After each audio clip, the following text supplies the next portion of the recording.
মনীষ শুক্লা হত্যাকাণ্ডে সুবোধ সিং ইনডাইরেক্টলি হোক কিংবা ডাইরেক্টলি হোক ও কিন্তু ইনভলভ ছিল। ওই কন্ট্যাক্ট নিয়েছিল, এটাকে সুপারি বলা হয় চলতি ভাষায়। ওই কন্ট্যাক্ট নিয়ে শুটারদেরকে পাঠিয়েছিল। যারা শুটার এসেছিল মনীষকে মারার জন্য, সব কিন্তু সুবোধ সিংই লোক ছিল। তারা জানে ভালো করে কি আমি একটা ক্রাইম করলে যা সাজা পাবো, 10টা করলেও তাই, 50টা করলেও তাই। তো যদি সাজা না পায় তাহলে তার তো ক্রাইম বাড়তেই থাকবে। বেলঘরিয়ায় ব্যবসায়ীর গাড়ি লক্ষ্য করে গুলি চলার ঘটনা এবং ব্যবসায়ীকে ফোনে ফোনে হুমকি দেওয়ার ঘটনায় নাম জড়িয়েছে বিহারের বেউর জেলে বন্দী সুবোধ সিংয়ের, যাকে ব্যারাকপুরে এনে ঘটনা তদন্ত করতে চাইছে ব্যারাকপুর পুলিশ কমিশনারেট। ইতিমধ্যে আদালতের দ্বারস্থ হয়েছেন ব্যারাকপুর পুলিশ কমিশনারেট।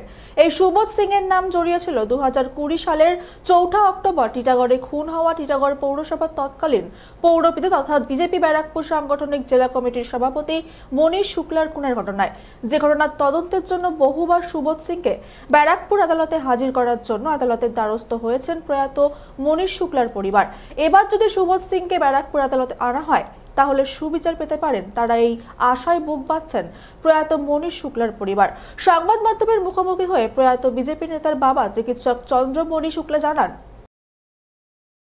তার কন্ট্যাক্টে ওর কন্ট্যাক্ট কিন্তু সব জায়গায় আছে। 6টা স্টেটে ওর কিন্তু র‍্যাক চলে, যেগুলো ও বিভিন্ন জায়গায় ডাকাতি, চুরি, ছিনতাই, মার্ডার, এগুলো সব কাণ্ড ও করে, লুট, এই কাণ্ডে কিন্তু ও ইনভলভ আছে। অনেক কেসই আছে। বেউর জেলে এখন রয়েছে। বেউর জেল ওকে মানে ফার্স্ট ক্লাস ফ্যাসিলিটি দিয়ে রেখে দিয়েছে, এত কন্ট্যাক্ট ওর রয়েছে। ওইখান থেকে মোবাইল থেকে হোক, যাই থেকে হোক, সব জায়গায় লোকে গিয়ে ওর সঙ্গে দেখা করে, কন্ট্যাক্ট করে। আর 20% ও নেয়, যে অ্যামাউন্টটা ফিক্স হয় 20% ও নেয়, আর বাকি 80% যারা শ্যুট করে তাদেরকে ডিস্ট্রিবিউট করে দেয়। এই হিসাবে ওর র্যাকেটটা চলছে পুরোটা। আপনারা কি চেয়েছিলেন? আমি চেয়েছিলাম মনীষ শুক্লার হত্যাকাণ্ডে সুবোধ সিংকে এইখানে ব্যারাকপুরে নিয়ে এসে ট্রায়ালের করা হোক, যেটা ওর নাম কিন্তু ক্রাইম অ্যাকিউজের মধ্যে দেওয়া হয়েছিল। কিন্তু এখানকার সরকার সিবিআই তদন্ত দিল না। কারণ হচ্ছে বড় বড় নেতারা এর মধ্যে ইনভলভ ছিল, তাদের নাম চলে আসবে, সেই উদ্দেশ্যে এরা কিন্তু কেসকে একদম ট্রায়ালকে পিছিয়ে যাচ্ছে। এখনো অবধি কিন্তু 4 বছর হতে চললো, এখনো ট্রায়াল শুরু হলো না। এইবার justice delay means justice deny, এই কথাটা আইনগত বলা আছে। আমরা 4 বছর হয়ে গেল কোনো জাস্টিস পেলাম না, তার মানে আমরা ভাবছি কি আর আমরা জাস্টিস পাবো না। এই পশ্চিম বাংলায় কিন্তু কোনো ন্যায় বিচার নেই। এইখানে হচ্ছে এমন সরকার চলছে যে কাউকে কোনো ন্যায় দিতে চায় না। আপনারা তো এখানে আনার জন্য দাবি জানিয়েছিলেন। এই যে গুলি চলার ঘটনা, একটা শোনা যাচ্ছে যে সুবোধ সিংকে আনার জন্য ব্যারাকপুর পুলিশ কমিশনারেটও তৎপর হচ্ছে। সুবিচার কি পাবেন? আশা আছে। যদি ব্যারাকপুরে ওকে সুবোধ সিংকে এখানে আনা হয়, পুলিশ এতদিন তো আনেনি কেন? তার মানে তারা ওর সঙ্গে ইনভলভ হচ্ছে। আমরা যে পুলিশের উপরে কিন্তু কোনো বিশ্বাস নেই। এরা কথা বলেছে, পেপারে বলেছে, কিন্তু আমার আমার বিশ্বাস নেই কি ওরা ওকে আনতে পারবে। বেউর জেলে ওর এমন ঘাঁটি বেঁধে রয়েছে, যখনই আমরা আনার চেষ্টা করেছিলাম একবার, তখন ওকে আগে অন্য জেলে ছিল, সেখান থেকে ট্রান্সফার করে বেউর জেলে পাঠিয়ে দেওয়া হলো। এবার বেউর জেলেও আমরা নোটিফিকেশন পাঠিয়েছি, আমাদের গেছে, কিন্তু সে নানা রকম কেস দেখিয়ে ওদের বলা হচ্ছে কি ওর অন্য জায়গায় ট্রায়াল আছে, এই ট্রায়াল আছে, সেই জন্য ওকে পাঠানো হবে না। এও পুলিশ আমার আশা নেই কি আনতে পারবে না। এই ঘটনার কি সিবিআই তদন্ত হবে কি?